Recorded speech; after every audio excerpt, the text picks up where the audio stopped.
Bonjour, notre intervention aujourd'hui est intitulée L'égalité et légitimité entre démocratie et tyrannie. La justice se réduit-elle à l'application de la loi? Si l'application de la loi s'avère nécessaire pour que règne la justice au sein d'un État, pour que les citoyens disposent d'une égalité formelle, elle se révèle insuffisante pour instaurer une réelle équité. L'ensemble de lois, si nécessaire qu'il soit pour rendre possible la vie communautaire, ne propose jamais qu'un schéma de justice imparfait au regard d'une justice plus achevée, soucieuse, au-delà du général, de situations particulières. Premièrement, l'application de la loi, condition nécessaire pour créer l'égalité au sein de l'État. A. La justice comme égalité formelle. L'égalité formelle correspond à une exigence de citoyen. En effet, celui-ci refuse de se soumettre à la loi d'un État qui favorise impunément certains de ses membres au détermine des autres. Il faut que l'État assure l'équilibre de droit, sinon l'ordre social se trouve menacé puisque rien ne justifie que l'État soit seulement au profit de quelques-uns de ses membres. La loi donc vocation à créer une espèce, un espace de liberté partagée pour tous, de manière identique à veille à ce que chacun demeure dans les limites qui lui sont imparties et n'empiètent pas sur les libertés des autres. B. L'égalité comme principe naît de l'ignorance. L'exigence de l'égalité naît d'une situation d'ignorance parce qu'il est impossible d'évaluer le mérite individuel pour fonder une justice équitable qui répartisse droits et devoirs en fonction du mérite de chacun. C'est là le sens de la justice distributive aristotélicienne. On opte pour un principe égalitaire. Platon souligne dans son Politique 294a que la loi constitue un pis-aller au regard d'une justice plus haute incarnée par le philosophe roi disposant d'une science véritable. Celui-ci serait à même de sonder le mérite de chacun et d'instaurer une justice équitable. En l'absence d'une telle figure, il faut se résoudre à adopter des lois égalitaires. C'est la vertu de justice. En quoi consisterait ce mérite célébré par l'équité? Sans doute dans une attitude vertueuse. Par là, on désigne un comportement moral, social de loi et qui veillerait à les respecter, non pas crainte d'une quelconque punition, mais parce qu'ils ont reconnu la valeur. Il ne s'agit pas tant d'accomplir des actes justes, c'est-à-dire conformes à la loi, mais d'être juste. En d'autres termes, l'action, comme le souligne Kant dans le fondement de la métaphysique de Mur, doit être faite par devoir plutôt que faite conformément au devoir. L'intention n'est pas la même. D'un côté, c'est la loi morale qui dicte la conduite à tenir. De l'autre, c'est l'intérêt. L'équité, deuxièmement, l'équité excède la simple implication de la loi à la généralité de la loi. La loi, parce qu'elle s'applique au plus grand nombre, ne peut embrasser l'infinité de situations particulières. À cet égard, le rôle du juge s'avère capital, puisque c'est à lui que revient la charge d'adapter la loi à une situation donnée. Aristote parle en ce sens d'une attitude de prudence favorisant l'équité. Le juge doit s'efforcer autant que possible de mesurer l'intention qu'accompagner l'acte délictueux. Aussi voit-on apparaître plusieurs degrés d'application d'une loi. Dans la rhétorique 1374a, Aristote distingue entre la malchance qui ne renvoie à aucune intention ni calcul, l'erreur qui fait référence à un acte volontaire de partie de toute attention nuisible et le délit qui lui renvoie à une intention clairement malveillante. B. L'équité, une prudence nécessaire.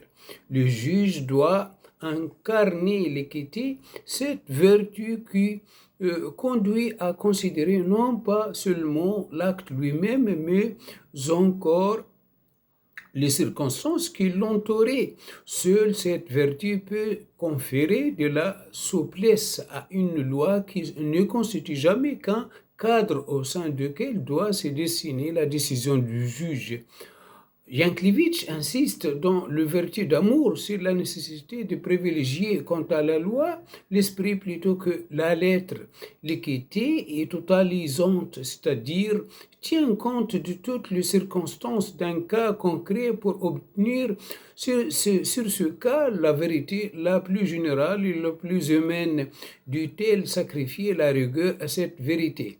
Tome 2, chapitre 7 de son œuvre Le vertu et l'amour. C'est l'équité comme valeur.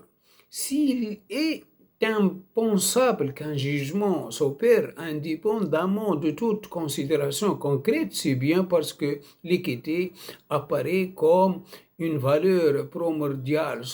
Sans elle, le criminel serait identité à son acte. Il ne serait plus envisagé comme personne, mais cristallisée dans son action.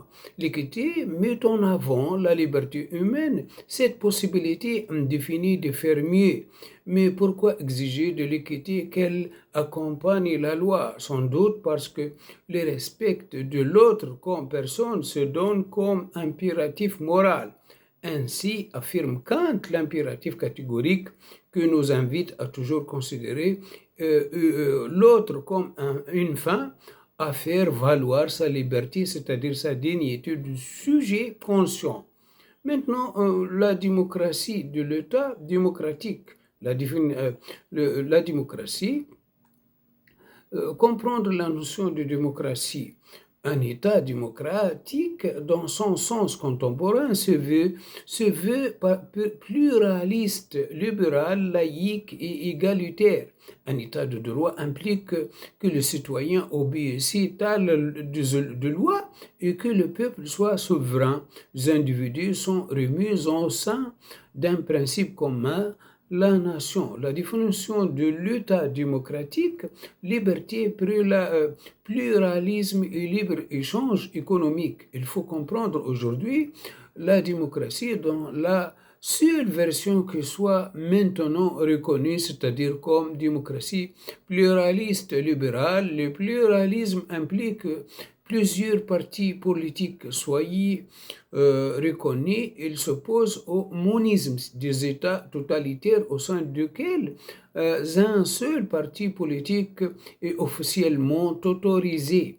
Les théories libérales ici du XVIIe et XVIIIe siècle ont pour principe essentiel le respect de la liberté des individus et reconnaissent aux hommes des droits naturels, que consacrera la Déclaration des droits de l'homme et du citoyen, qualifiant ce droit d'inaliénable et de sacré. Les hommes sont reconnus égaux en droit. Rien ne peut donc justifier qu'un individu ou un groupe d'individus soit tenu pour supérieur à un autre individu ou un autre groupe d'individus. L'article 1 stipule que les hommes naissent et demeurent libres et égaux en droit. Les distinctions sociales ne peuvent être fondées que sur l'utilité commune. C'est ainsi sous-entendu que toute inégalité n'est pas une injustice. Sont pris en compte le mérite, le talent des individus ou la qualité de travail qu'ils fournissaient. C'est pourquoi les États démocratiques sont basés sur un principe méritocratique selon lequel il est juste que le plus méritant soit avantagé.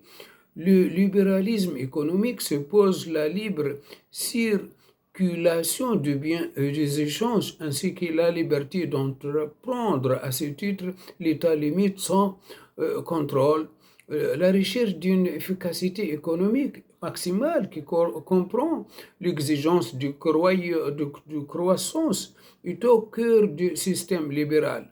B. La démocratie repose sur le principe de laïcité et d'égalité. Le libéralisme religieux s'exprime à travers la notion de la laïcité. Chacun est libre de ses croyances et de pratiquer la religion de son choix, pourvu que cette pratique ne s'oppose pas à l'expression de la liberté publique. Un État démocratique laïque applique le principe de neutralité et de tolérance. La démocratie implique que soient pris en compte les intérêts de l'ensemble des individus et en particulier des plus défavorisés en théorie. L'État démocratique a donc une vocation sociale. C'est pourquoi on le qualifie d'État-providence. Elle est censée intervenir pour corriger les inégalités sociales et venir en aide aux individus les plus défavorisés. Sa vocation est donc de rétablir l'égalité lorsque les inégalités entre les citoyens sont trop importantes. Tout État démocratique est un État de droit et républicain. Définition de l'État de droit. Aujourd'hui, de nombreux États sont toujours incapables d'instaurer un État de droit propre au régime démocratique. Dans un État de droit, les citoyens n'obéissent pas à un pouvoir, mais à des lois proposées et votées pour ceux qui les représentaient. Tout État de droit était lié au principe de la Déclaration des droits de l'homme et du citoyen, 26 août 1789. En France, par exemple, l'état de droit est également lié à la Constitution de la République, de 5e République de 4 octobre 1958, qui affirme dans son préambule que la France est une république indivisible, laïque, démocratique et sociale. Elle assure l'égalité devant la loi de tous les citoyens sans distinction d'origine, de race ou de religion. Elle représente toutes les croyances. L'article 2 précise que la souveraineté nationale appartient au peuple, qu'il l'exerce par ses représentants et par la voie de référendum. B. République et nation. Lorsque on parle donc de république ou de souveraineté républicaine, on fait allusion à la souveraineté du peuple et à l'indivisibilité de la république. Cela suppose que l'exigence du groupe et de communauté, qu'il soit basé sur une spécificité religieuse, linguistique, régionale, etc., ne doit pas menacer l'identité ou la cohésion nationale. C'est en effet au nom de l'existence de minorités qui défendit le principe de communautarisme. Si l'État doit garantir le droit de ces minorités, il peut aussi agir des minorités. Par exemple, il doit en même temps veiller à ce que le droit de ces minorités ne rentre pas en conflit avec le droit primaire des citoyens. La nation représente ces principes supérieurs qui unissent les individus par-delà leurs spécificités. Les individus au sein d'un État de droit sont rappelés à leur origine commune, au caractère natif qui les réunit dans un même ensemble. Voilà, notre intervention est terminée. Merci bien de votre attention. Au revoir.